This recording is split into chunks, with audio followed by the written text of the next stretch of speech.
Content creation ദയവ് ചെയ്ത് ആരും ഇനി ചെയ്ത് തുടങ്ങല്ലേ പ്ലീസ്. വീട്ടിൽ നിന്നൊന്നും പുറത്തേക്ക് ഇറങ്ങാൻ പറ്റാത്ത അവസ്ഥ. എവിടെ നോക്കിയാലും കുറേ ഇൻഫ്ലുവൻസർമാർ ഫോണും പിടിച്ച് അങ്ങോട്ട് വരും. എന്ത് കോമ്പറ്റീഷൻ എന്നാണെന്നറിയാം ഈ ഫീൽഡിന്. ഇതിനെക്കാട്ടി കോമ്പറ്റീഷൻ കുറവാ PSCക്ക്. ഇതൊക്കെ കാണുമ്പോൾ ഇത് നിർത്തിയിട്ട് വല്ല PSC എഴുതി രക്ഷപ്പെട്ടാലോ തോന്നാം. ഐഫോൺ ഇല്ല എൻ്റെ കയ്യിൽ, നല്ല ക്ലാരിറ്റി ഉള്ള ഫോണില്ല, നാട്ടുകാരെന്ത് വിചാരിക്കും? അതെന്നെ വിചാരിച്ച് അവിടെ ഇരുന്നാൽ മതി. പ്ലീസ് തുടങ്ങല്ലേ. പറഞ്ഞിട്ട് വലിയ കാര്യമില്ലല്ലോ. ഇപ്പോഴും കുറേ എണ്ണം കുറേ വീഡിയോ എടുത്തിട്ട് കുറേ ഇറക്കുന്നു. അവർക്കൊക്കെ ചിലർക്കൊന്നും റീച്ച് ഇല്ല, ചിലർക്കൊക്കെ റീച്ച്. വേറെ വിസ്റ്റ് എന്താണെന്ന് വെച്ചാൽ കഷ്ടപ്പെട്ടവർക്കൊന്നും വലുതായിട്ട് റീച്ച് കിട്ടുന്നില്ല.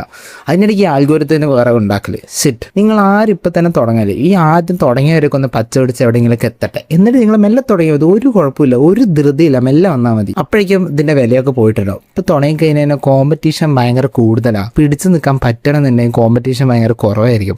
അല്ലെങ്കിൽ വേറെ വഴിയില്ല. അപ്പോൾ പിന്നെ അങ്ങനെ തന്നെ നിൽക്കൂ. കണ്ടന്റ് ക്രിയേഷൻ തുടങ്ങരുത്. കണ്ടന്റ് ക്രിയേഷൻ തുടങ്ങാൻ പ്ലാനായിട്ട് നിൽക്കുക നിങ്ങളുടെ ഒരു ഫ്രണ്ടിന് ഇപ്പം തന്നെ ഇത് വീഡിയോ അയച്ചു കൊടുക്കോ, വേഗം അയച്ചു കൊടുത്തോ. അവരുടെ തുടങ്ങാനുള്ള ആ ഒരു പ്രവണത അടിച്ചമർത്തു. അപ്പോൾ പിന്നെ ഇതേപോലത്തെ നല്ല നല്ല വീഡിയോസായിട്ട് നമ്മൾ വീണ്ടും വരുന്നതായിരിക്കും. Okay, bye.